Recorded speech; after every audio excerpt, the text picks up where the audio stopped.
ایک تو بات یہ کہ جو بھارت اپنے بیانیے کا خود یرغمال بن گیا ہے. جو بھی آپ لوگ بات کر رہے تھے کہ پہلے تو آپ بھارتی میڈیا کو دیکھیں، وہ بھارتی میڈیا نہیں ہے، وہ بلکہ ایک تماشا ہے، ایک نوٹنکی جاری ہے. ایک وہ لگتا ہے کہ میلو ڈرامیٹک کوئی گھٹیا سی بھارتی فلم چل رہی ہے وہاں پہ نا. اور ان کے چاہے سیاستدان ہوں، چاہے ان کے یوٹیوبرز ہوں، چاہے وہ ان کے بڑے بڑے اینکر پرسنز ہوں، آپ ان کا کہتے ہیں لب و لہجہ دیکھیں اور جس ڈرامائی انداز میں پیش کرتے ہیں اس پہ آپ کو ہنسی آتی ہے. یوں آتی ہے کہ وہ ریسٹرینٹ سے بات نہیں کر رہے، انہوں نے صحافت کے تمام آداب اور اصول جو ہیں وہ کھڑکی سے اٹھا کر پھینک دیے. اس کے مقابلے میں ہمارا جو کہتے ہیں نا پاکستانی، اگر آپ میڈیا کو دیکھیں، ہمیں فخر کرنا چاہیے کہ ہم لوگوں نے اس کانفلکٹ میں بڑے توازن کے ساتھ بات کی ہے.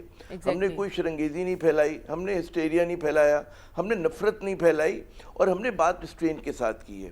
ٹھیک ہے نا. اور ہمارا جو سب سے اگریسو بھی کوئی اگر ہے نا یوٹیوبر اور ہمارا کوئی اینکر پرسن ہے، تو وہ بھی ان کے مقابلے میں فرشتہ ہے. جو وہاں پر آپ ان لوگوں کی اگر آپ ان کا لب و لہجہ دیکھیں، مطلب وہ ایک میں دیکھ رہا تھا وہ کہتے ہیں ہم جلا دیتے ہیں اس کو، کیا کہتے ہیں ایل او سی کو. کوئی اس بات کا کہہ رہے کہ جی پاکستان میں قتل کرنے کے لیے باؤنٹی آفر کی جائے. مطلب ہے ایک سے ایک بےہودہ بات آپ کو سننے کو ملتی ہے، غیر منطقی. اچھا، اب اس کی وجہ سے کیا ہوا ہے کہ جو حکومت ہے انڈیا کی، بھارت کی، وہ اسی جال میں پھنس گئی، اس دباؤ میں. ہندوتوا نے جو کچھ کیا ان کے ساتھ، اب وہ کیا کر سکتے ہیں؟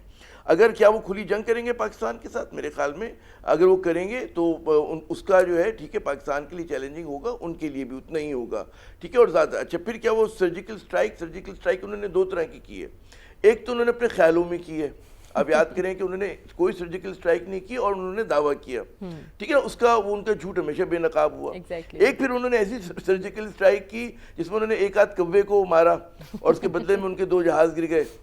ٹھیک ہے نا. تو اس میں بھی آپ دیکھ لیں. تو اب ان کے پاس تیسرا آپشن کیا ہے ان کے پاس؟ کیونکہ انہوں نے سفارتی محاذ پر ایک دم اتنا زیادہ چیزوں کو ایگریسولی لے کے چلے کہ اب وہ پھنس گئے اپنے جال میں. اور پاکستان نے، جیسے کہ بھی اور بھی مجھ سے پہلے کے شروع بات کر رہے تھے، کہ ہم نے بڑے ریسٹرین کے ساتھ بات کی ہے اور ہم نے صرف جوابی غزل عرض کی ہے. لیکن ہم اگر آپ دیکھیں نا سندھ طاس معاہدہ انہوں نے مطلب کہا کہ یہ معطل کر رہے ہیں، اس کا پاکستان کو کوئی فوری نقصان نہیں ہے.